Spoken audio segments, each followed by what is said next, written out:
হাজরাতে ওমর রাদিয়াল্লাহু আনহুর জামানাতে মিশর মুসলমানদের দখলে আসলো। মিশরে মানুষের ধর্ম বিশ্বাস ছিল। প্রত্যেক বছর নীল নদের জোয়ার আনার জন্য একটা কুমারী সুন্দরী মেয়েকে তারা নিয়ে নীল নদের পাড়ে নিয়ে জবাই দিত। ওই রক্তগুলি গড়িয়ে গড়িয়ে নীল নদের পানিতে যাওয়ার পরে নীল নদে জোয়ার আসতো। আমাদের দেশে যারা সনাতনী আছেন, হিন্দু আছে, প্রাচীনকালে হিন্দুদের একটা ধর্ম বিশ্বাস ছিল, কোন স্বামী যদি মারা যাইতো তাহলে স্ত্রীকেও জীবন্ত স্বামীর সাথে পুড়িয়ে মারা হতো। কথা ঠিক আছে না ভাই? এটা কি বলতো? সতী সতীদাহ প্রথা। লা হাওলা ওয়ালা কুওয়াতা ইল্লা বিল্লাহ। কত নারীর জীবন চলে গেল, আগুনে পড়ে গেল। বলে তারা বলতো স্বামী স্বর্গে যাবে, স্ত্রীকে একসাথে স্বামী স্ত্রী দুজনকে স্বর্গে পাঠাই দিচ্ছে, জীবন্ত মানুষ মেরে দিয়ে স্বর্গে পাঠাই দিচ্ছে। এর চেয়ে বড় ভুল ব্যাখ্যা পৃথিবীতে আর কিছু হতে পারে ভাই?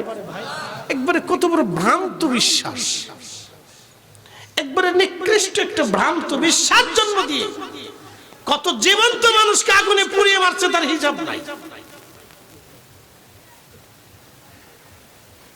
তারা আবার গরু খাওয়ার নাম দিয়ে ভারতে মুসলমানদেরকে পিটে আর কয় জয় শ্রীরাম কয়, পিটিয়ে পিটিয়ে মুসলমানদেরকে মারে। তারা মুসলমানদেরকে পিটে পিটে পিটে পিটে ভারতে মুসলমানদেরকে মারে আর কয় কয় জয় শ্রীরাম, বল জয় শ্রীরাম। এই অবস্থা। এ মুসলমান খুব মনোযোগ দেবেন।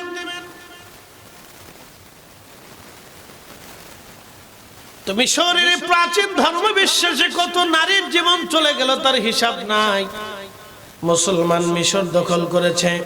ইমাম আবুল ফারাজ ইবনুল জৌজি 900 বছর আগে তার কিতাবে লেখেন, হযরতে ওমর রাদিয়াল্লাহু আনহু সেনা প্রধান ছিলেন আমর ইবনুল আস রাদিয়াল্লাহু আনহু। তিনি সেনাবাহিনী নিয়ে মিশর দখল করার পরে মিশর যখন দখল করলেন, দখল হয়ে যাওয়ার পরে তিনি শুনতে পারলেন মানুষেরা ঘনঘটা করে সুন্দরী একটা মেয়েকে ধরে নিয়ে নীল নদের পারে জবাই করার জন্য নিয়ে যাচ্ছে। গান বাজনা ঢোল ঢোল পিঠে আনন্দ ফুর্তি করতে করতে আজকে নীল নদের পারে কুমারী মেয়েটাকে জবাই করা হবে। আর জবাই করার কারণে পানির ভিতরে রক্ত গড়ায় পড়বে আর নীল নদের মধ্যে জোয়ার আসবে। এই চিন্তায় তারা নিয়ে যাচ্ছে তাকে। সেনাপতি আমর ইবনুল আস দেরি করলেন না, তার সেনাবাহিনীর সৈন্য সদস্য সাহাবা একরাম মুজাহিদদেরকে নিয়ে রওনা করলেন। নীল নদের পারে যে তলোয়ার বের করে বলেন, হে মিশরবাসীরা, যদি আজকে নিরাপরাধ একটা ছোট্ট মেয়েটার জীবন এখানে চলে যায়, তোমরা যদি তাকে হত্যা করো নীল নদের জোয়ার আনার জন্য, আমি সেনাপতি আমর ইবনুল আস বলতেছি তোমাদের মিশরীদের দেহ থেকে মাথা আলাদা করে তোমাদেরকে আজকে হত্যা করে ফেলবো। কোন নিরাপরাধ মানুষ আজ মরতে পারে না। এটা মুসলমানের দেশ, কোন নিরাপরাধ মানুষ মরবে না। সাবধান, ওই মেয়েটাকে তোমরা হত্যা করতে পারবে না। এখন মিশরবাসী বলতেছে, সেনাপতি আমর বুঝলাম তোমরা দেশ দখল করছো, তোমরা একটা কুমারী মেয়ে হত্যা করতে দিবা না, বুঝলাম, কিন্তু আমরা তো হত্যা করার পরে যখন রক্ত গড়ায় গড়ায় নীল নদের পানির মধ্যে যায়, নীল নদে জোয়ার আসে, তাহলে আমাদেরকে তোমরা নীল নদের জোয়ার এনে দাও। আমরা জীবনেও কোনোদিন আর কোনো কুমারী নারী হত্যা করব না, কিন্তু শর্ত হলো তোমরা নীল নদের জোয়ার এনে দিবা। একসাথে বলেন আল্লাহু আকবার। চ্যালেঞ্জে পড়ছে না সেনাপতি আমর ইবনুল আস, চ্যালেঞ্জে পড়ে গেছে। তিনি চিন্তা করলে এই কাজ তো আমার দ্বারা সম্ভব না, তাহলে আমার তো একজন খলিফা আছে, আমার তো একজন প্রধান আছে, রাষ্ট্রপ্রধানের কাছে বলি। তা আমাদের দেশে তো রাষ্ট্রপ্রধান যারা, তারা তো মুইতেও পানি লয় না। আসতে কোন কেন ডরান আপনারা, জোরে বলে, মুইতেও তো ঠিক মতো পানি লয় না। যা সত্য তাই বলছি ভাই, কথা খারাপ বেশি ভাই, খারাপ করি না, আমি খারাপ করি তো, কিন্তু সত্যটা বলছি। পেশাব করে ঠিক মতো পানি লইতে পারে না, কেমনে লয় তাও বুঝে না। যাক, তারা রাষ্ট্রপ্রধান হয়েছে। ওই বোর সামনে আর কতজন ওই আল্লাহ জানে, কতজন হয়ে গেছে আল্লাহ জানে। তো যাই হোক, আমাদের কপাল বন্ধু আর কি। তো মনোযোগ দেন। সেনাপতি আমর ইবনুল আস চিন্তা করলো, আমার তো একজন রাষ্ট্রপ্রধান আছে, খলিফাতুল মুসলিমিন হযরত ওমর, আমি তার কাছে একটা চিঠি লিখি। তো চিঠি লিখছি, ইয়া আমিরাল মুমিনিন, মিশরে নতুন চ্যালেঞ্জের সম্মুখীন হয়েছি। মিশরীদের ধর্ম বিশ্বাস হলো তারা একটা কুমারী নারীকে প্রত্যেক বছরে নীল নদের পানিতে, এই নীল নদের পানিতে কিনারে জবাই দেয়। এই পানিগুলি গড়িয়ে গড়িয়ে গড়িয়ে গড়িয়ে গড়িয়ে গড়িয়ে রক্তগুলি পানির মধ্যে মিশে যায়, নীল নদের জোয়ার আসে। একটা কথা মনে রাখবেন, পৃথিবীতে দুইটা নদী আল্লাহ জান্নাত থেকে আসছে।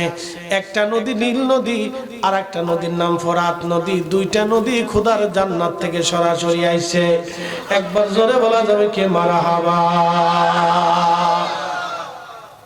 এই জন্য দুইটা নদী কখনো শুকায় না, কিন্তু ফোরাত নদী কিয়ামতের আগে শুকিয়ে যাবে। সহিহ বুখারীর কিতাবুল ফিতানে আসছে, আলামতে সুগরার সর্বশেষ আলামত, শুনে যান, আলামতে সুগরার সর্বশেষ আলামতের পর্যায়ে এই নীল নদ ফোরাত নদী শুকিয়ে যাবে, স্বর্ণের পাহাড় ভেসে উঠবে। এই স্বর্ণের পাহাড়ের দখল নিয়ে পৃথিবীতে যুদ্ধ শুরু হবে। এই যুদ্ধটা কোনো বিশ্বযুদ্ধ না, এটা মহাযুদ্ধ হবে। গ্রামের, পৃথিবীর প্রত্যেকটা গ্রাম, অঞ্চল, পরিবার, এলাকা, মহল্লা এই যুদ্ধে জড়িয়ে যাবে। 100 জনে 99 জন মার্ডার হবে, একজন বেঁচে থাকবে। বর্তমান পৃথিবীতে 800 কোটি। যদি এখনই ফোরাত নদী জেগে উঠে, স্বর্ণের বহর জেগে উঠে, তাহলে এখনই এই যুদ্ধটা শুরু হবে। সারা পৃথিবী ব্যাপী যুদ্ধে প্রলয়ঙ্করী রূপ নিবে, মহাযুদ্ধ হবে। শুধু বিশ্বযুদ্ধ না, এটা বিশ্বযুদ্ধ বলে ভুল হবে, মহাযুদ্ধ।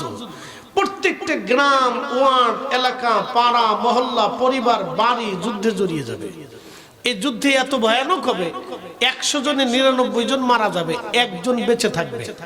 বলেন রসুল যাহা বলছে সত্য না মিথ্যা? জোরে বলেন। আমরা সুন্নি যারা, আমরা বিশ্বাস করি আল্লাহর পরেই নবী। আল্লাহ যা বলছে নবী তা বলছে, এবং আল্লাহ সত্য বলছে, রসুলও সত্য বলছে। আল্লাহ যেইভাবে মানতে হবে, নবী সেইভাবে মানতে হবে। আল্লাহকে পাইতে হলে রসুল পাইতে হবে, কথা কন না, ঠিক আছে না?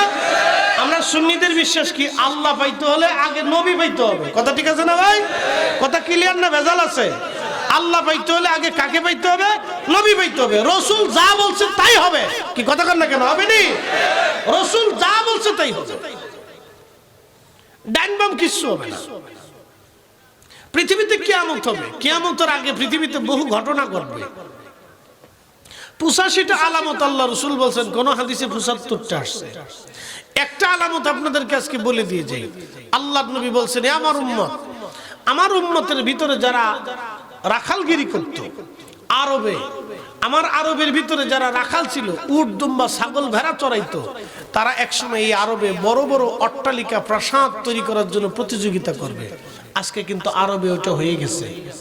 যারা ছাগল চড়াইতো তারা আজকে হাজার হাজার কোটি টাকার মালিক, তারা হাজার হাজার কোটি টাকার মালিক। বাংলাদেশের ধনীদেরকে তারা ধনী মনে করে না, মনে করে মিসকিন। তাহলে কি পরিমাণে তাদের অর্থবিত্ত আপনি একটু হিসাব করবেন। বিলিয়ন, ট্রিলিয়ন, কোটি কোটি টাকার মালিক তারা। যারা ছাগল চড়াইতো, তাদের পূর্ব বংশ ছাগল চড়াইতো। এই ছাগলের রাখালরা আজকে হয়েছে কোটি কোটি, শত শত, হাজার হাজার কোটি টাকার মালিক। আল্লাহ নবী যা বলছেন তা সত্য। আর একটা বলে গেছেন যে আমার আরব প্রচুর বৃষ্টি হবে, সবুজের সমারোহে ভরে যাবে। এটা এখনো শুরু হয়নি। আর একটা কথা আল্লাহ নবী বলে গেছেন, উম্মত, আমার উম্মত সারা পৃথিবীতে সুদের সাথে জড়িয়ে পড়বে। হয় সরাসরি সুদ খাবে, আর না হয় সুদের সাথে লেনদেন হবে, আর না হয় সুদের সাথে এই ব্যবসা বাণিজ্য করবে, আর না হয় সুদওয়ালার সাথে খাওয়া দাওয়া করবে, আর না হয় হিসাব কিতাব রক্ষা করবে, আর না হয় সাহায্য সহযোগিতা করবে, আর না হয় তাদের সাথে আত্মীয়তা করবে। বর্তমান ব্যাংকিং ব্যবস্থায় পৃথিবীর কোন উম্মত সুদ মুক্ত আছে আমার জানা নাই। তবে দুই একজন যদি আল্লাহ হেফাজত করে বাঁচায় রাখে, সেটা আল্লাহর হিসাব। কথা ঠিক আছে না ভাই? তাহলে এই কথা আল্লাহ রসুলের কথা সত্য হয়ে গেছে। তারপরে যা আর কিছু যদি বাড়াই টাড়াই কই, তাহলে পরে পাবলিক করবেন যে হুজুর লোক বালা না। তাহলে আমি আর ওইদিকে গেলাম টেলাম না, এই পর্যন্ত সীমানা রাখলাম। কারণ আমরা তো দোষ বেশি, শেষে কবেন যে এটা ওইটার দালাল, এটা হেতার দালাল, এইটা চলে গেলে কবে হেই দালাল, এই চলে গেলে হেই দালাল। আমরা কারো দালালের দরকার নাই, আমরা রসুলের ক্যাম্বাসারি করি, অলিদের ক্যাম্বাসারি করি। এই দেশের রাজনৈতিক পথ যত পরিবর্তনই হোক, শাহজালাল ঠিকই থাকবে, কথা কন না কেন? কাদেরিয়া, চিশতিয়া, নকশবন্দিয়া ঠিকই থাকবে, কিন্তু বিভিন্ন রাজনৈতিক দল আজ আছে কাল নাই, কাল আছে তাল নাই, পরের দিন আছে পরের দিন নাই, কোনটা আসে কোনটা পলায় তার কোনো হিসাব কিতাব নাই। কিন্তু তরিকা ইসলাম সুন্নিয়ত কিয়ামত পর্যন্ত থাকবে। হাত উঁচা করে বলেন ঠিক না বেঠে? এই জন্য আমরা আউলিয়া কেরামের গোলামি করি, আমরা আউলিয়া কেরামের দালালি করি। এখন যে যেটা মনে করুক করুক গে, ও সাথে আমরা দেখার টাইম নেই, কথা কন না? ঠিক আছে না ভাই? রাজনীতি যার যারটা নিয়ে শেষে পড়ে থাকুক। প্রিয় উপস্থিতি, খুব মনোযোগ দিয়ে শোনেন, তাহলে বোঝা গেল আল্লাহর নবী যা বলছে, সুদ পৃথিবীর রন্দে রন্দে রন্দে রন্দে ছড়িয়ে যাবে। আমরা এখানে যারা আছি অধিক লোকের সাথে ব্যাংকের সাথে অ্যাকাউন্ট আছে, কথা কন না কেন? জোরে বলেন। আপনি সুদ না খাইলেও ব্যাংকে টাকা রাখতেছেন, ওই টাকা দিয়ে ব্যাংকওয়ালারা ব্যবসা করে, কথা ঠিক আছে না ভাই? তাহলে ব্যাংকের সুদের আপনার টাকা দিয়ে তারা ব্যবসা করে, তারা কিছু সহযোগিতা পাইতেছে, তার অর্থ হলো আপনিও কিছু তাদেরকে হেল্প করতেছেন। আমার টাকাও ব্যাংকে পড়ে গেছে, আমি অনিচ্ছা সত্ত্বেও আমার টাকাটা ব্যাংকে পড়ে থাকতেছে, 1 মাস থাকুক আর 2 মাস থাকুক, 3 মাস থাকুক আর 6 মাস থাকুক, ব্যাংক ওই টাকা দিয়ে কিন্তু ঠিকই তারা ব্যবসা বাণিজ্য লেনদেন চালাই দিতেছে, কথা ঠিক আছে না ভাই? তাহলে বোঝা গেল আল্লাহর নবী যা বলছে এটা ঠিক। জোরে বলেন ঠিক কিনা? এখন বললেন হুজুর তাহলে উপায় কি? উপায় হলো এই কঠিন সময়ে আল্লাহর নবীর সুন্নতকে একেবারে কামড় দিয়ে ধরে আঁকড়ে ধরে থাকা, কথা ঠিক আছে না ভাই? একবার আঁকড়ে ধরে থাকা, চেষ্টা করা যতটুকু পারা যায় সেফ থাকা, কথা ঠিক আছে না? এর বাহিরে তো আমাদের কোনো ক্ষমতা আছে নাই, কিছু করার নেই। টাকা যদি ব্যাংকে না রাখেন তাহলে ঘরের ভিতরে চোরে লয়ে যাবে, কি কথা ঠিক আছে না? এই জন্য লেনদেন করতেই হবে। পজিশন আমাদের এখন ভিন্ন রকম হয়ে গেছে, কিছু করার নেই। প্রিয় উপস্থিতি, আল্লাহর নবী রাহমাতুল লিল আলামিন 1450 বছর আগে যা বলেছিলেন তাই হবে। নবী আর একটা কথা বলে গেছেন, আমার উম্মতরে তোমাদের মধ্যে আমাতুস সালাহ, আমার উম্মতরা নামাজ মেরে ফেলবে, তারা নামাজ পড়বে না, তারা নামাজ পড়তে চাবে না। ঠিকই তাই, আজকে দেখবেন জুমার দিনে কত মুসল্লি হলো, আসরে রক্তে মুসল্লি নাই, মাগরিবে আরো নাই, এশা রক্তে খোঁজ নাই, ফজরের রক্তে হারিকেন ধরেও খুঁজে পাওয়া যায় না। তাহলে উম্মত নামাজ মেরে ফেলে দিয়েছে, এটা চিরসত্য। আল্লাহর নবী যা বললেন তাই হবে। প্রিয় নবী বলেন ওয়াদাউল আমানা, আমার উম্মতের ভিতরে আমানতের খেয়ানত বাড়বে, এত পরিমাণে হবে বাপ ছেলেকে বিশ্বাস করবে না। যার কারণে দেখবেন এখন বাবারা ছেলেদেরকে বিশ্বাস করে না, চিন্তা করে ওর নামে জমি জমা যদি সব দিয়ে দেয়, পোলা যদি অন্য বিডি লইয়া ভাগ্যে চলে যায়, তাহলে আমার মাথায় বাড়ি। কথা কি খারাপ হয়েছে ভাই? আপনি আগ থেকে 30 বছর আগের হিসাব করেন, কত বছর? 30 বছর আগে একটা ছেলে একটা মেয়েকে নিয়ে ভেগে চলে যাবে, এটা কল্পনাও করতো না। 50 বছর আগে এটা ভাবনা তো আনতো না। বাবা মার সিদ্ধান্ত ছাড়া তো সে সময় কোনো বিয়ে থা হইতো না। আর কোনো বাড়ির কোনো মহিলা যদি বেপরদায় রাস্তায় চলতো, তো ওই দেশের ইমাম ওই বাড়িতে খাবার খাইতো না, কথা ঠিক আছে না ভাই? এখন তো আমাদের সবার সার্টিফিকেট আছে না?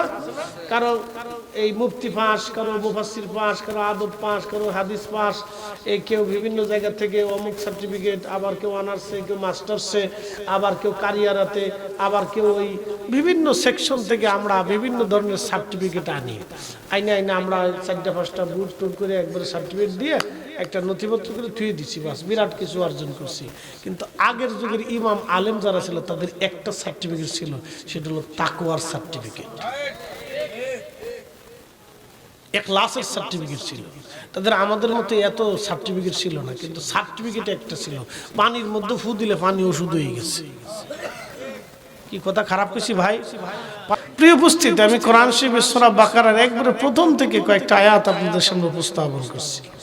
আল্লাহ এই আয়াতগুলিতে বলছেন যে কারা পৃথিবীতে সফল হবে, সফলতা কারা নিবে। এই কোরআন আল্লাহ রাব্বুল আলামিন আমাদেরকে শিক্ষা দিচ্ছেন যে কে সফলতা নেবে। প্রথম কে সফল হবে? আলিফ লাম মিম, আল্লাহ তিনটে শব্দ বললেন, পৃথিবীর কেউ এর অর্থ জানে না। দুনিয়াতে বড় বড় বড় বড় বড় বড় মুফাসসির চলে গেছে, যারা এই কোরআনের তাফসীর করতে করতে করতে করতে 30 খণ্ড পর্যন্ত করছে। এত বড় তাফসীর করছে, লেখছে যে আপনি সারা বছর পড়েও শেষ করতে পারবেন না। এমনও তাফসীর আছে যে আপনি 10 বছরে পড়ে শেষ করতে পারবেন না, এত বড় তাফসীর। কিন্তু দেখেন আলিফ লাম মিম এর অর্থ আজ পর্যন্ত কেউ বলতে পারে নাই। এটা একজন পৃথিবীতে জানতেন, তিনি আমাদের নবী, আল্লাহ আসমান থেকে জানাইলেন আলিফ লাম মিম।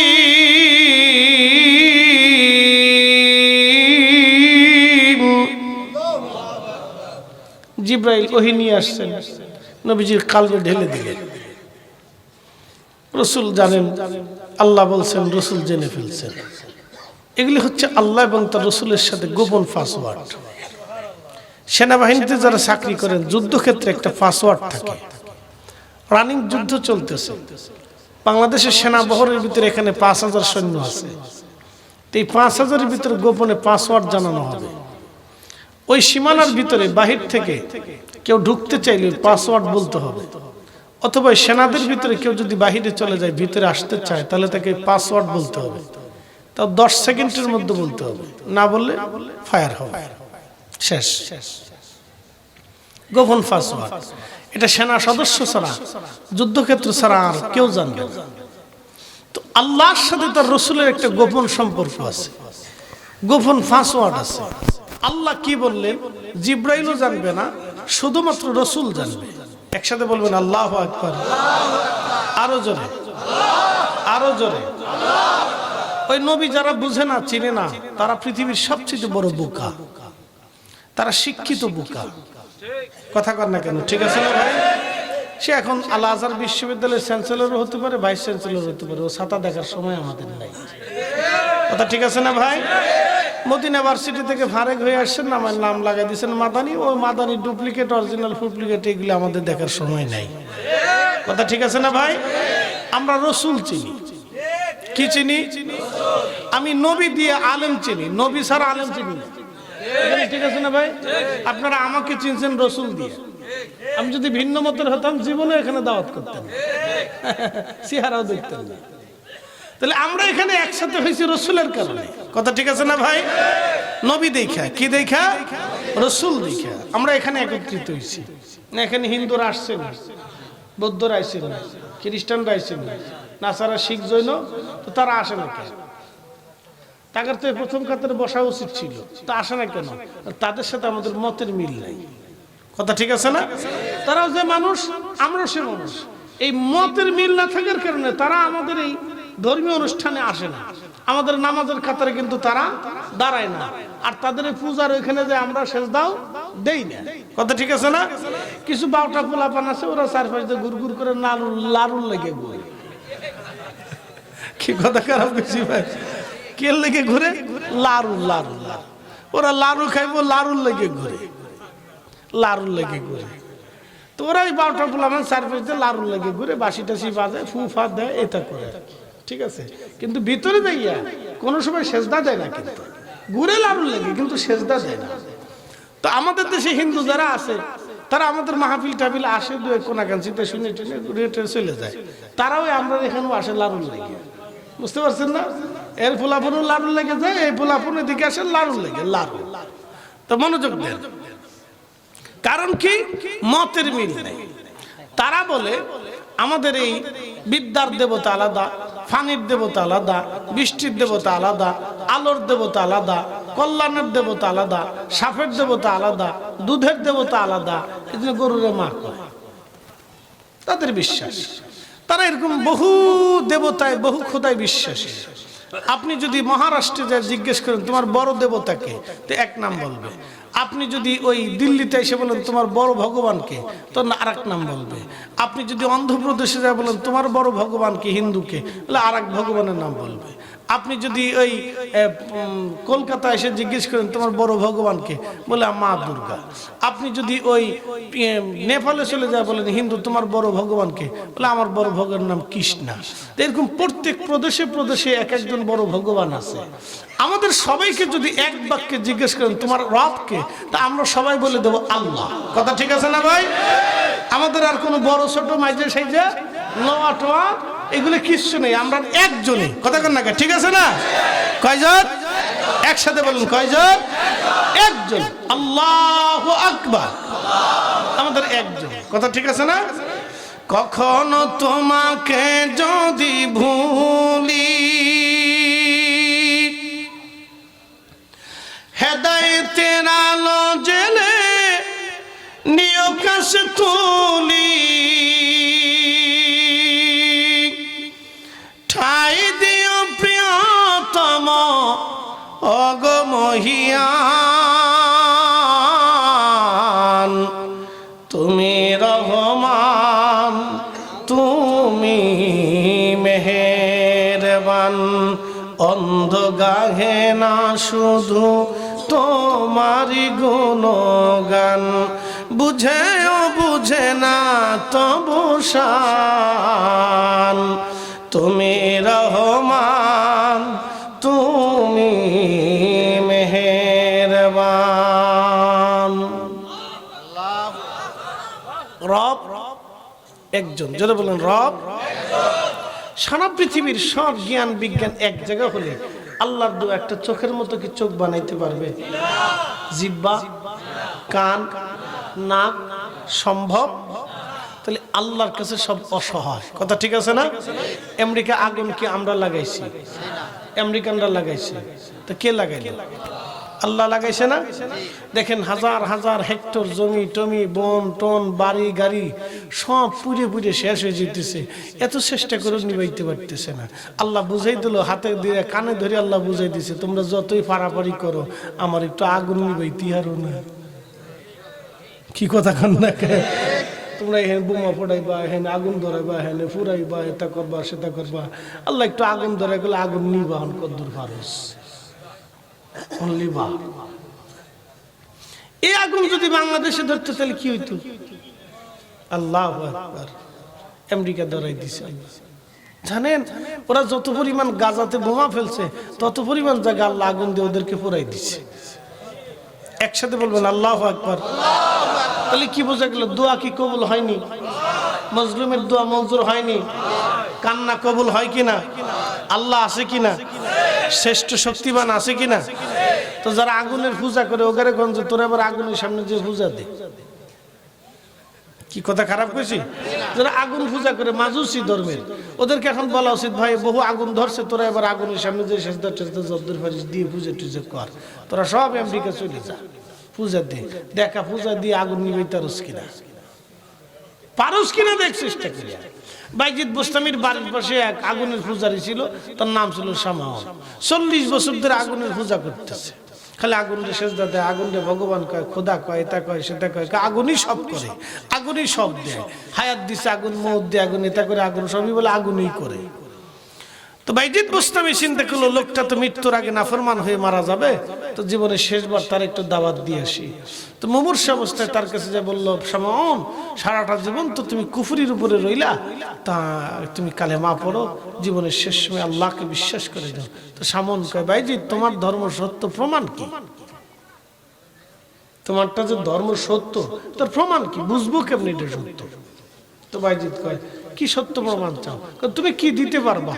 তো বাইজিদ বোস্তামি বললো, তাহলে এক কাজ করো, তুমি আগুনে হাত দাও, আমাকে আগুনে হাত দিই, তুমি তো পূজা টুজা করছো, আমি তার করছি টুসি না, দেখি কাঠটা পুড়ে যায়, যারটা পুড়বে, যার হাত পুড়ে যাবে বুঝবো তার ধর্ম মিথ্যা, আর যারটা পুড়বে না তারটা সত্য।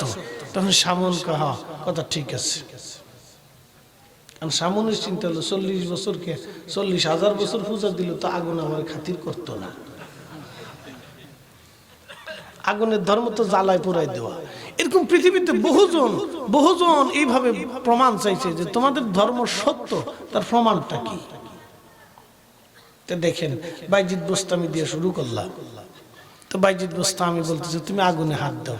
তো শ্যামল চিন্তা করে আগুন তো আর আমার খাতির করতো না, আগে বাইজিদে হাত দিক, ওর হাত পুড়ে গেলে কেউ তোমারটা মিথ্যা।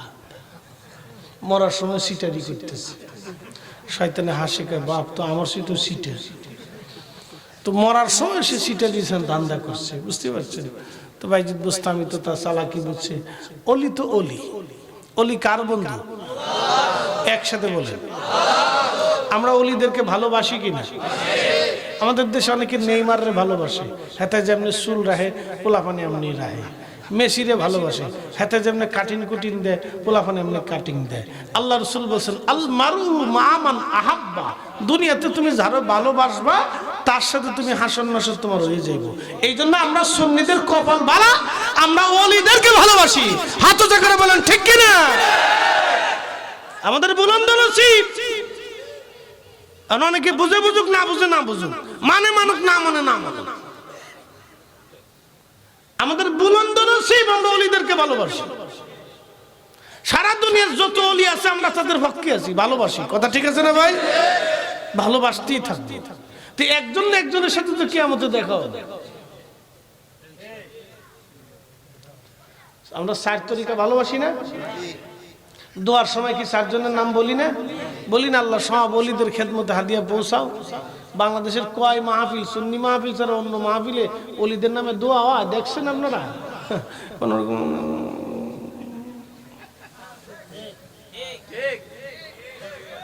কথা ঠিক আছে না ভাই? যে পয়সা বেশি যায় তার নামে একটু দোয়া, পয়সা করি না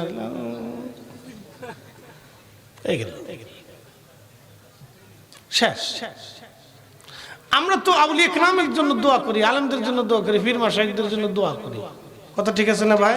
তাহলে কিয়ামতের ময়দানে 4 জনের সাথে না দেখা না হলে একজনের সাথে তৈরি, 360 আউলিয়ার সাথে না হলে শাহজালাল রহমতুল্লাহর সাথে দেখা হইলে হয়ে গেছে, কাম হয়ে যাবে। কথা ঠিক আছে না ভাই? আমরা ডিল ছুঁড়ে মারছি, যার যেখানে কত হয়ে যায় পরে। কপাল কপাল কপাল, আমরা কপাল বালা। এ বলাবান মেশি টেশি মেশি মেশি মেশি মেশি ওইগুলোকে ফাড়াফাড়ি করিস না। হ্যাঁ, তারা বিয়ে করার আগে পোলাপান হয়। হ্যাঁ, মেশি বিয়ে করার আগে 3 পোলার মালিক হয়েছে। তাহলে এবার আপনি বুঝেন হালাল না হারাম বুঝছিলেন, বৈধ না অবৈধ বুঝছিলেন। অতএব এইগুলোর সাথে আমাদের কোনো সম্পর্ক। ফুটবল খেলা টেলা দেখবেন দেখবেন দেখবেন শেষ। অত আবেগের কি আছে? কোনটা ঠকলো জিতলো, একবার ঠকে গেলি এই পোলাপানে দেখা যায় যে 3 দিন ঘরেতে বেরোয় না, মনে হয় যে বউ মরে গেছে। কোন দল ঠকে গেছে আর ঘরেতে বেরোয় না, মনে হয় যে ওর বউ মরে গেছে। খেরে এত আসক্তি কে? খেলাধুলা মানুষ দেখে দেখে দেখে শেষ। ঠকছে ঠকছে জিতছে জিতছে, তো ঠকলে কি আর জিতলি কি? কি কথা ঠিক আছে না ভাই? এত ঠকলে কি আর জিতলি কি? এগুলির ভিতরে যাওয়া যাবে না। আউলিয়া কেরামের মহব্বতের প্রতি আসেন। আল মারু মা মান আহাব্বা, নবী বললেন তুমি যাকে ভালোবাসো হাসরে তার সাথে হাসর নাসর হবে। এইজন্য আমরা পৃথিবীর সব ওলিদেরকে ভালোবাসি, যার কারণে কিয়ামতের ময়দানে এই 1000 ওলির সাথে না হলে একজনের সাথে হয়ে গেলে কাজ হয়ে যাবে। প্রিয় উপস্থিতি, হযরত বাইজিদ বুস্তামি রাহমাতুল্লাহ আলাইহি তিনি আগুনের মধ্যে হাত ঢুকিয়ে দিলেন, বিসমিল্লাহ বলে আগুন জ্বলে, কিন্তু বাইজিদ বুস্তামি জ্বলে না। জোরে বলা যাবে কি মারহাবা? আল্লাযীনা আমানু ওয়া কানু ইয়াত্তাকুনা লাহুমুল বুশরা ফিল হায়াতিদ দুনিয়া ওয়া ফিল আখিরাহ। আল্লাহ বললেন 1 নম্বরে যারা ইমানদার, ইমান অনুযায়ী যারা মুত্তাকি হয়েছে, আল্লাহকে ভয় করেছে, আল্লাহকে খুশি করেছে, তোমরা তারা শুনে রাখো লাহুমুল বুশরা ফিল হায়াতিদ দুনিয়া ওয়া ফিল আখিরাহ। দুনিয়াতেও তাদের জন্য সুসংবাদ, হাসরের ময়দানেও তাদের জন্য সুসংবাদ।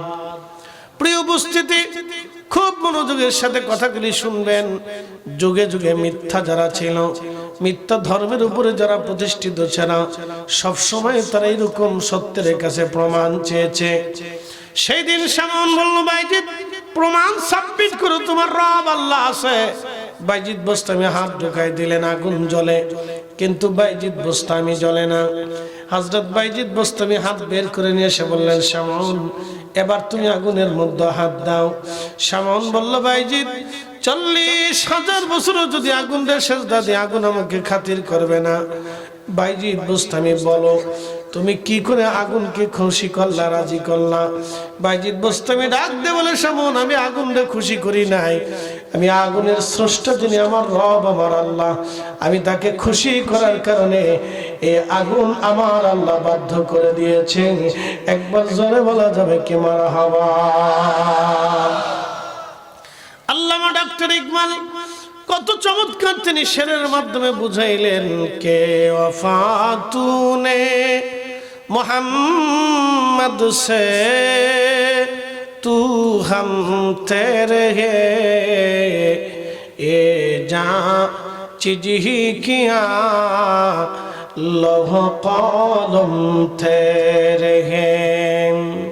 তুমি যদি তোমার জীবনের সবটুকু নবীর কদমে কুরবানি করে দিতে পারো, হে নবীর উম্মত, তুমি যদি তোমার জীবনের সবটুকু নবীর কদমে কুরবানি করে দিতে পারো, তুমি সবটুকু বিসর্জন দিতে পারো নবীর কদমে, তামাম মাখলুক কুল কায়নাত লৌহ কলম আমার রব আমার আল্লাহ তোমার অনুগত বানিয়ে দেবে। একবার জোরে বলা যাবে কি মারহাবা। এই জন্য আল্লামা মোল্লা আলী কারি মাক্কি আন-নুজাহাতুল খাতিরের মধ্যে তিনি লেখেন, আমাদের হুজুর গাউসে পাক মুহিউদ্দিন আব্দুল কাদের জিলানী তিনি মুরাকাবায় বসে লৌহে মাহফুজের পৃষ্ঠা উল্টাইতে পারতেন, দেখতে পারতেন। একসাথে বলা যাবে না আল্লাহু আকবার। কে ওয়াফা তূনে মুহাম্মদ সে তু হম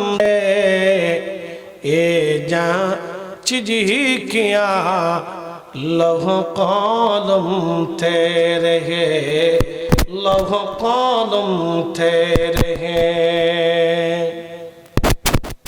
এই জন্য নবম হাজার শতাব্দীর মুজাদ্দিদ হযরত মোল্লা আলী কারি মাক্কি হানাফি তিনি আন-নুজহাতুল খাতির লিখেছেন হুজুর গাউসে পাকের জীবনী। এই কিতাবের মধ্যে হুজুর গাউসে পাকের কারামত লিখছেন, যিনি পৃষ্ঠাতে উল্টায় দেখতে পারতেন, মুরিদের তাকদীর পর্যন্ত আল্লাহ ওনাকে দেখাইতেন। আল্লাহু আকবার। না না হয় না, আরো জোরে বলেন আল্লাহু আকবার। আমি লিখিনি, আজ থেকে 450 বছর আগের মুহাদ্দিস লিখছে। তো ওই জমানার সর্বশ্রেষ্ঠ মুহাদ্দিস, যার সিগনেচার ছাড়া ওই জমানায় কেউ মুহাদ্দিসের খেতাব পেত না, ইমামুল হারামাইন ছিলেন, 2 হারামের ইমাম ছিলেন তিনি। বর্তমান হারামাইন ইমামদের মতো না, সে আগের জমানার বড় বড় ইমামের সার্টিফিকেট কথা 1 লক্ষ হাদিসের হাফেজ ছিল। একসাথে বলবেন না মারহাবা। 1 লক্ষ হাদিস মুখস্থ ছিল। আবার আপনি বুঝেন কত বড় আলেম ছিল, 1 লক্ষ হাদিস মুখস্থ বলতে পারতেন। তারা ওই সময় হুজুর গাউসে পাকের জীবনী লেখছেন যে মুরাকাবাতে তিনি লৌহে মাহফুজের পৃষ্ঠা দেখতে পারতেন এবং মুরিদের তাকদীর আল্লাহ তাকে দেখাইতেন। আল্লাহু আকবার। না না জোরে বলে, জোরে জোরে আল্লাহু আকবার। কারণ আমাদের দেশে অনেকে এগুলো বিশ্বাস করে না, কইলে গাঁজা করি কথা। তো এখন তার বিশ্বাস না হতে পারে। বাইজিদ বোস্তামি আগুনের ভিতরে হাত দিছে, এখন আমি বলতেছি অনেকে কেউ যে সব গাঁজা করি কথা। হিন্দু যারা তারা কি মানবে? বৌদ্ধ কি বিশ্বাস করবে? না, এটা মুসলমান, এগুলো বানায় বানায় তারা কিচ্ছা গাইতেছে। কথা ঠিক আছে না ভাই? আর যারা নজদি আছে তারা কেউ না, এরাই অতিরিক্ত করে পীর পূজারি মাজার পূজারি, তো এরা খালি ওইটাই কয়, কোরআন হাদিস জানে না। আমরা কোরআন হাদিস কিছু পারি টারি না ভাই, আমরা সারা বছর খালি গোড়ার ঘাস কাটছি। কি কথা খারাপ কইছি? আমরা মাদ্রাসায় গেছি আর গোড়ার ঘাস কাটছি, পরীক্ষা দেওয়ার সময় গোড়ার ঘাস কাটছি, এর লেগে আমরা সার্টিফিকেট দিছে। বুঝতে পারছেন না? আমরা পড়াশোনা করিনি আর কি, যত পড়াশোনা খালি হেরাই করে। তো যাক, আল্লাহ হেগারে করবার দিক, যে বেশি করে দেখে বুঝে সুঝে না, একটু করে তো বুঝে সুঝে না। কি কয় না কয়, আগারটা মাথা, মাথারটা গুড়া, গুড়ারটা আগা, খুব ভালো করে বুঝে। প্রিয় উপস্থিতি মনোযোগ দিবেন। হাজরাতে বাইজিদ বুস্তামি রাহমাতুল্লাহ ডাক দিলেন, শামউন সারা জীবন তুমি আগুনের পূজা করলা, আমি একটা বারো আগুনকে সেজদা দেই না, আমি আগুনের মালিককে সেজদা দিছি। শামউন রে, এবার যদি তোমার সত্য উপলব্ধি হয়। সামন বলল, হ্যাঁ ভাইজি, আর বুঝার বাকি নাই, আমারে তুমি এই মুহূর্তে পড়ায় দাও সেই কালেমা লা ইলাহা ইল্লাল্লাহু মুহাম্মাদুর রাসূলুল্লাহ সাল্লাল্লাহু আলাইহি ওয়াসাল্লাম। কখনো তোমাকে যদি ভুলি, হেদায়েতের আলো জেলে নিউ কাছে তুলি, ঠাই দিও প্রিয়তম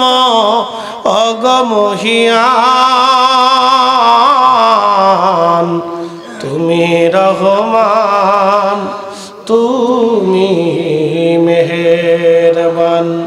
অন্ধ গাহে না শুধু তোমারি গুণগান, বুঝে বুঝে না তবু শান, তুমি রহমান, তুমি মেহেরবান। সুলাইমান আলাইহিস সালামের 1000 স্ত্রী ছিল। একসাথে বলবেন আল্লাহু আকবার। কত হাজার? একসাথে বলেন। আপনি একটার জ্বালায় যান শেষ। কথা খারাপ বুঝি ভাই? একটা ঠেলায় আমরা বাঙালিদের যান শেষ। 2-3টে যার ঘরে আছে, আমার বসুন্ধরা এক বেটার 2 বউ গলায় দড়ি দিয়ে পড়ে গেছে, নিজে বউর জ্বালায় মরে গেছে। গাদা হাত দুনিয়া থাকুই না, বউর ফেরাই পড়ে স্বামী গলায় দড়ি দিয়ে মরে গেছে। তো এবার বুঝেন যে কি জ্বালার জ্বালা, কত বড় জ্বালার জ্বালা। এই 2 বউ যে বিয়ে করছে সে জানে যে দুনিয়া কি জিনিস। কথা ঠিক আছে না ভাই? খুব ফেরার ফেরা, বাংলাদেশের জন্য ফেরা। সৌদি আরবে কি আছে আমি জানি না, তারপরে তারাও বেশি সুখী টুকি নেই। লাঠি চাপের মাইরটা ঝগড়া ফাসাদ বহুত কিছু হয়। তো খুব মনোযোগ দেন। সুলাইমান আলাইহিস সালামের 1000 স্ত্রী ছিল। একসাথে বলেন আল্লাহু আকবার। উনি প্রতি রাত্রে আল্লাহর ইচ্ছায় 70 জন, কোন কোন হাদিস আছে 100 জন স্ত্রীর সাথে সময় দিতে পারে।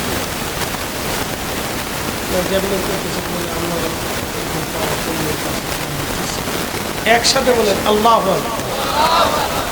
যদিও হাসি হাসি মনে হবে যে অবিশ্বাস। কি করছে? রাত্রে টাইম করতে 12 ঘন্টা, তো 12 ঘন্টায় 70 জন স্ত্রীকে কি করে আর কি করে ত্রাণ করতে? এখন আপনি কি করে কোনো প্রশ্ন করতে পারবেন? কারণ নবীদের কথা ঠিক আছে কিনা ভাই? নবীদের কি বুঝে যান। সহিহ বুখারীতে রাসূল বললেন, সুলাইমান আলাইহিস সালাম একদিন আল্লাহকে বললেন, আল্লাহ, আমি আজকে 70 জন স্ত্রীর সাথে সময় দেব, আমার বাচ্চা কাচ্চা হবে, 70 জন স্ত্রী, 70টা সন্তান হবে, তারা জিহাদ করবে, যুদ্ধ করবে, আল্লাহর পথে জীবন দেয়। কিন্তু ইনশাআল্লাহ কি কয় নাই? ইনশাআল্লাহ এটা না কইয়া সে 70 জন স্ত্রীকে সময় দিছে একবারে। একসাথে বলুন আল্লাহু আকবার। কতজন স্ত্রীকে সময় দিচ্ছে? রাতের টাইম করতে 12 ঘন্টা, তো 12 ঘন্টায় 70 জন আপনি ধান করতে কি করে? এখন কেউ যদি বলে যে ফরিদ সাহেব কাটাকাটি গল্প করতে, তাহলে কি তার ইমান থাকবে? এটা নবীদের মুজেজা, নবীদের কি মুজেজা। এখন আমি ওয়াজ করলাম যে শাহজালাল জায়নামাজ বিছাইয়া সুরমা নদী পাবে। এখন একজন এসে বলতে পারে এটা সব কাটাকাটি। জায়নামাজ কি করে নদীর উপর ভাইসে থাকে? এখন কি করে ভাসে তুই আল্লাহর দিকে? কি কথা ঠিক আছে না ভাই? হযরত ইমাম শাফি জায়নামাজ বিছে দজলা নদীর উপর নামাজ পড়তে, এখন কি করে বলতো তুই আল্লাহকে জিজ্ঞেস কর। হুজুর খাজা বাবা আজমিরি একটা লুটার ভিতরে আনা সাগরের পানি সব ঢুকাইছে, বলে কি করে ঢুকাইছে তুই আল্লাহর জিজ্ঞেস। কি কথা কর না কেন? তুমি আল্লাহকে জিজ্ঞেস করো, আমার জিজ্ঞেস তো লাভ নাই। ঘটনা তো সত্য। কি কথা কর না কেন? ঘটনা কি? ঘটনা কি? ওলিদের কারামাত আর নবীদের মুজিজা। 100 জন স্ত্রীকে সময় দিলেন সারা রাত। আল্লাহ 100 জন স্ত্রীর কাউকে সন্তান দিলেন না, একজনকে আল্লাহ সন্তান দিলেন, তাও অর্ধেক হয়েছে, অপূর্ণ সন্তান।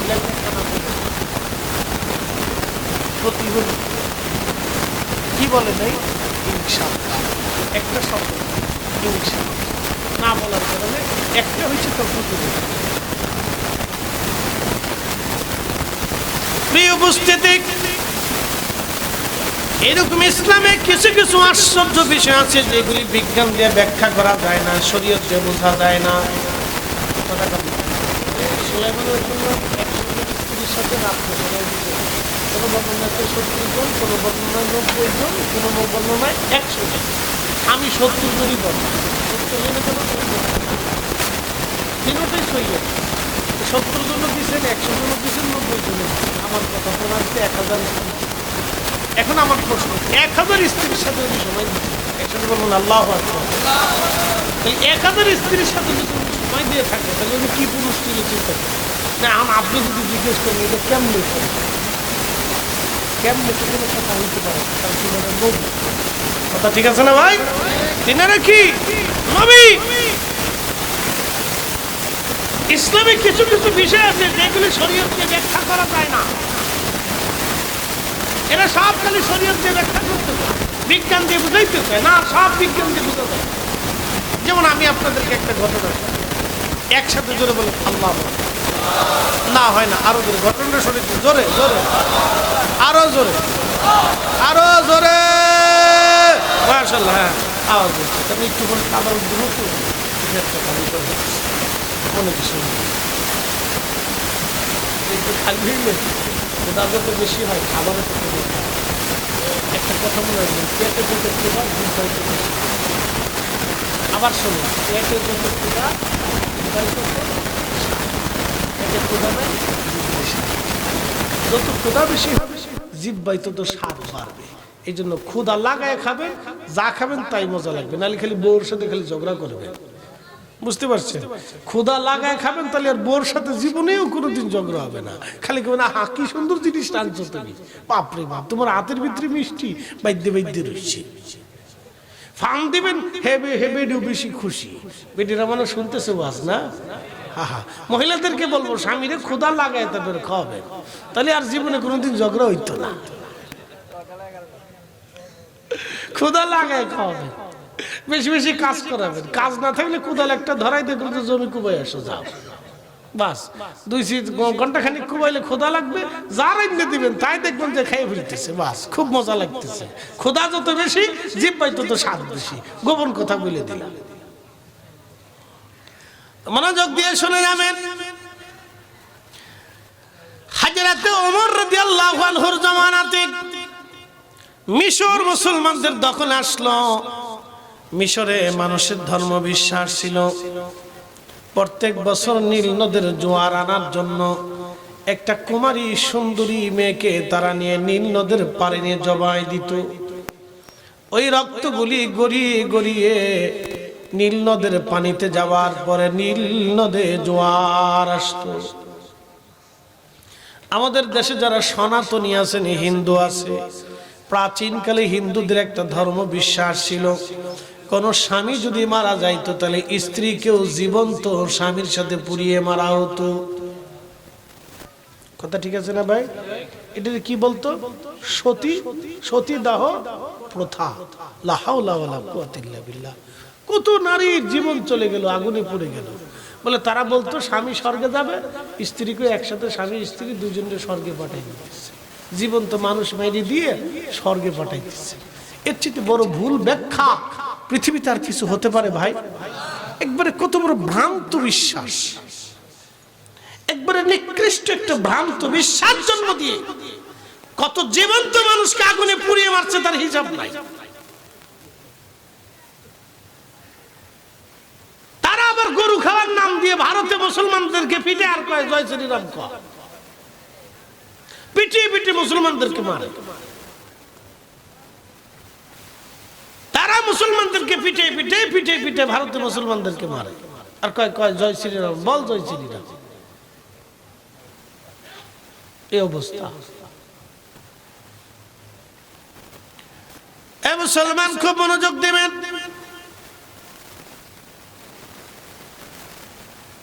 তুমি শরীরে প্রাচীন ধর্ম বিশ্বাসে কত নারীর জীবন চলে গেল তার হিসাব নাই। মুসলমান মিশর দখল করেছে।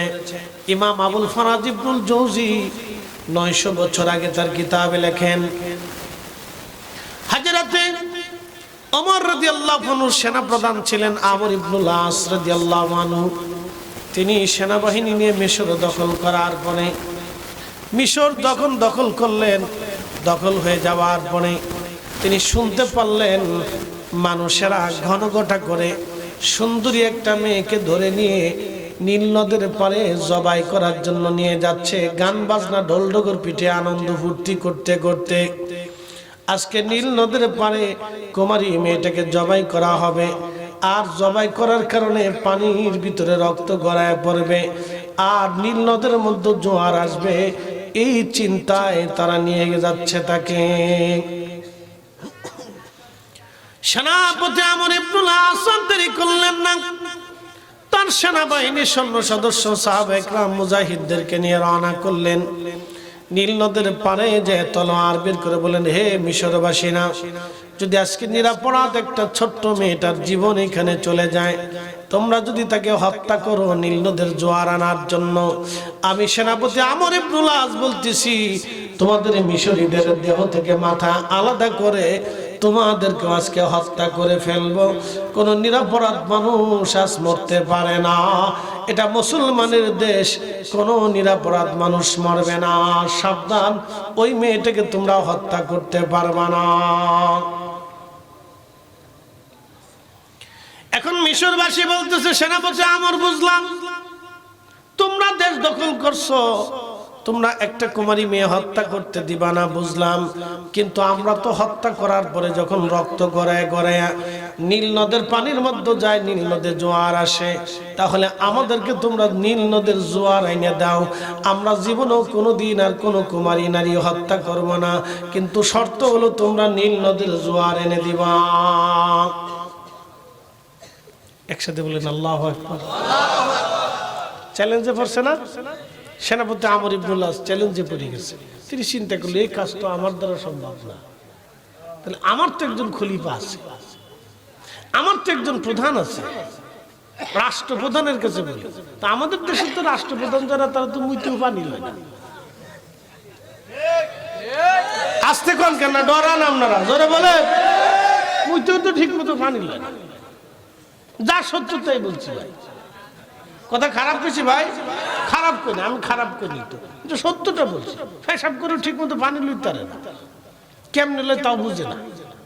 যাক, লয় লক লাল তারা রাষ্ট্রপ্রধান হয়েছে, ওই বোর সামনে আসে কতজন, ওই আল্লাহ জানে কতজন হয়ে গেছে, এরকম আল্লাহ জানে। তো যাই হোক, আমাদের কপাল বন্ধু আর কি।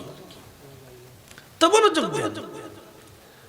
সেনাপতি আমর ইবনুল আস চিন্তা করলো, আমার তো একজন রাষ্ট্রপ্রধান আছে, খলিফাতুল মুসলিমিন হযরত ওমর, আমি তার কাছে একটা চিঠি লিখি। তো চিঠি লিখছি, ইয়া আমিরাল মুমিনিন, মিশরে নতুন চ্যালেঞ্জের সম্মুখীন হয়েছি। মিশরীদের ধর্ম বিশ্বাস হলো, তারা একটা কুমারী নারীকে প্রত্যেক বছরে নীল নদের পানিতে, এই নীল নদের পানিতে কিনারে জবাই দেয়। এই পানিগুলি গড়িয়ে গড়িয়ে গড়িয়ে গড়িয়ে গড়িয়ে গড়িয়ে রক্তগুলি পানির মধ্যে মিশে যায়, নীল নদের জোয়ার আসে। একটা কথা মনে রাখবেন, পৃথিবীতে দুইটা নদী আল্লাহ জান্নাত থেকে আসছে, একটা নদী নীল নদী, আর একটা নদীর নাম ফোরাত নদী। দুইটা নদী খোদার জান্নাত থেকে সরাসরি আইছে। একবার জোরে বলা যাবে কি মারহাবা। এই জন্য দুইটা নদী কখনো শুকায় না, কিন্তু ফোরাত নদী কিয়ামতের আগে শুকিয়ে যাবে। সহিহ বুখারীর কিতাবুল ফিতানে আসছে, আলামতে সুগরার সর্বশেষ আলামত, শুনে যান, আলামতে সুগরার সর্বশেষ আলামতের পর্যায়ে এই নীল নদ ফোরাত নদী শুকিয়ে যাবে, স্বর্ণের পাহাড় ভেসে উঠবে। এই স্বর্ণের পাহাড়ের দখল নিয়ে পৃথিবীতে যুদ্ধ শুরু হবে। এই যুদ্ধটা কোনো বিশ্বযুদ্ধ না, এটা মহাযুদ্ধ হবে। গ্রামের, পৃথিবীর প্রত্যেকটা গ্রাম, অঞ্চল, পরিবার, এলাকা, মহল্লা এই যুদ্ধে জড়িয়ে যাবে। 100 জনে 99 জন মার্ডার হবে, একজন বেঁচে থাকবে। বর্তমান পৃথিবীতে 800 কোটি। যদি এখনই ফোরাত নদী জেগে উঠে, স্বর্ণের বহর জেগে উঠে, তাহলে এখনই এই যুদ্ধটা শুরু হবে।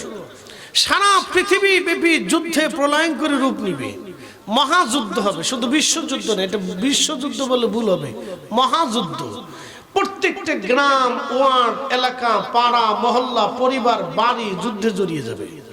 এই যুদ্ধে এত ভয়ানক হবে, 100 জনে 99 জন মারা যাবে, একজন বেঁচে থাকবে।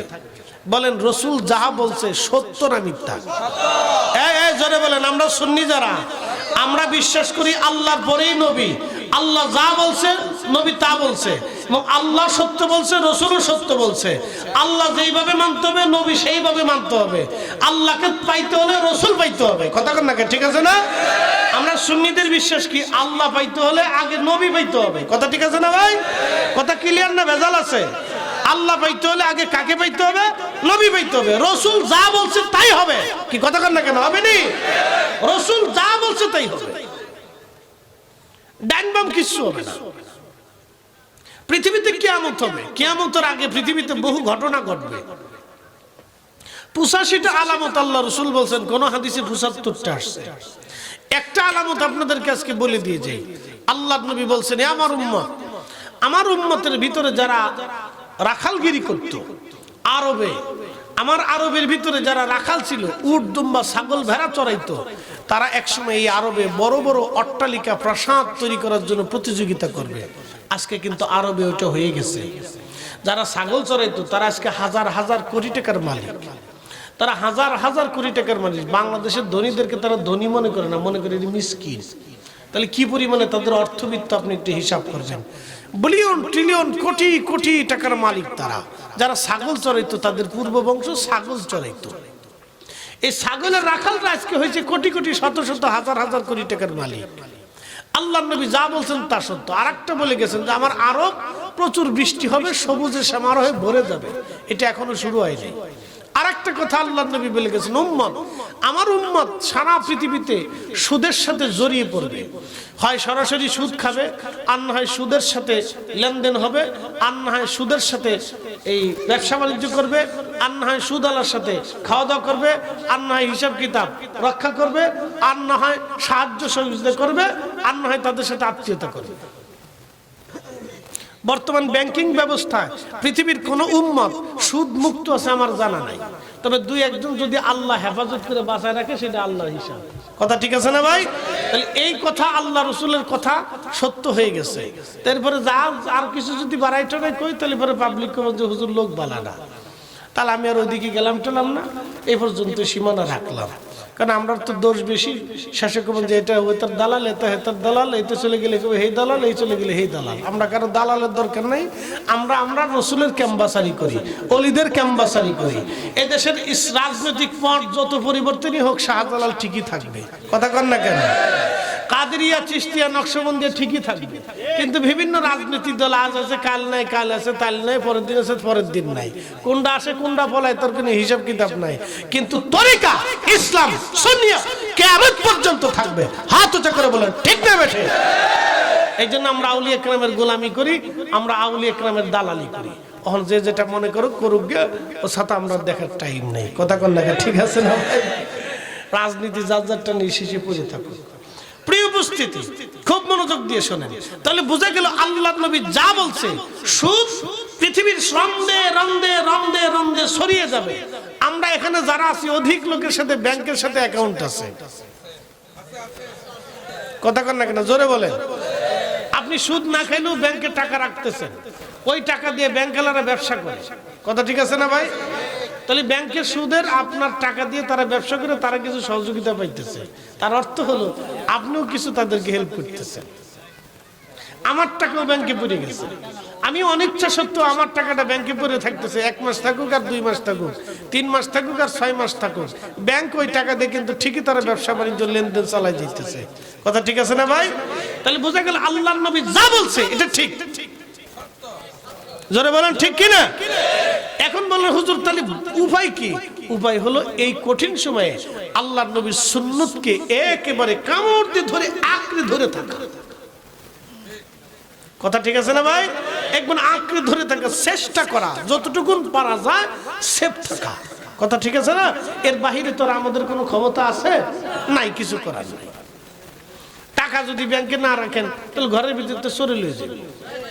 কি কথা ঠিক আছে না? এই জন্য লেনদেন করতেই হবে। পজিশন আমাদের এখন ভিন্ন রকম হয়ে গেছে, কিছু করার নেই। প্রিয় উপস্থিতি, আল্লাহর নবী রাহমাতুল লিল আলামিন 1450 বছর আগে যা বলেছিলেন তাই হবে। নবী আরেকটা কথা বলে গেছেন, আমার উম্মতরে তোমাদের মধ্যে আমাতুস সালাহ, আমার উম্মতরা নামাজ মেরে ফেলবে, তারা নামাজ পড়বে না, তারা নামাজ পড়তে চাবে না। ঠিকই তাই, আজকে দেখবেন জুমার দিনে কত মুসল্লি হলো, আসরে রক্তে মুসল্লি নাই, মাগরিবে আরো নাই, এশা রক্তে খোঁজ নাই, ফজরের রক্তে হারিকেন ধরেও খুঁজে পাওয়া যায় না। তাহলে উম্মত নামাজ মেরে ফেলে দিয়েছে, এটা চিরসত্য। আল্লাহর নবী যা বললেন তাই হবে।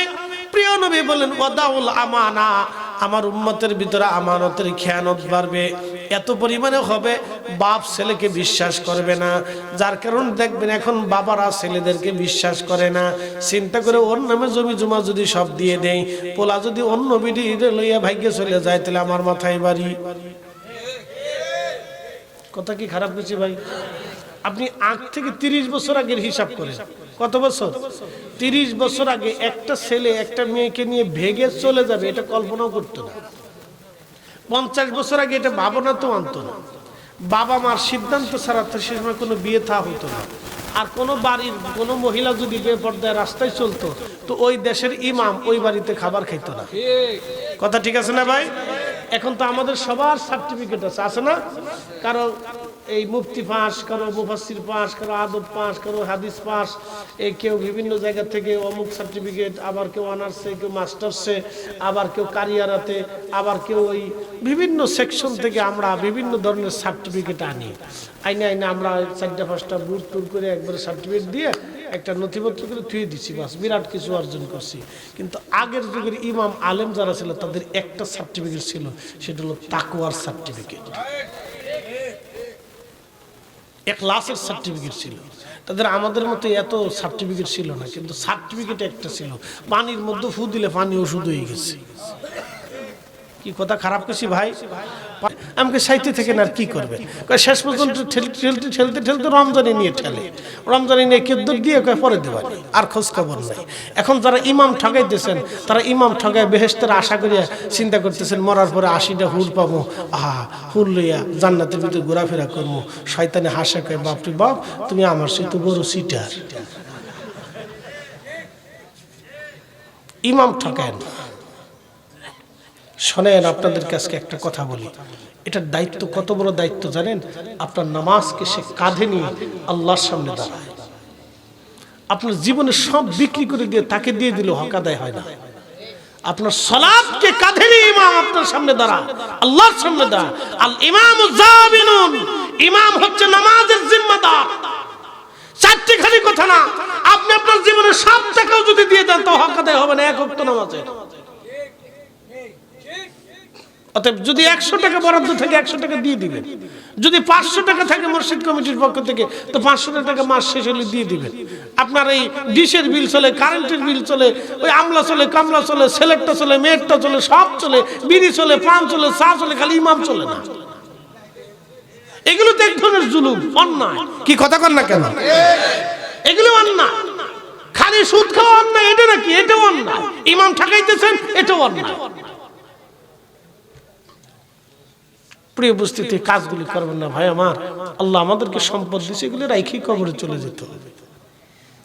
ইমামকে ঠকায় না। মাসে 5000 টাকা একজন ইমামের কি হয়? আপনারা সবাই মিলে যদি একটু বেশি করে দেন, তাহলে ইমাম সাহেবের জন্য একটু বরাদ্দ করা, বেচারা আপনাদের উপর খুশি থাকবে, দোয়া করবে, সন্তুষ্ট থাকবে। আল্লাহ আমাদের প্রত্যেকের বুঝার তৌফিক দিক। সকলে বলেন আমিন। আসেন নবীজিকে দাঁড়ায় সালাম জানাই, ইয়া নবী।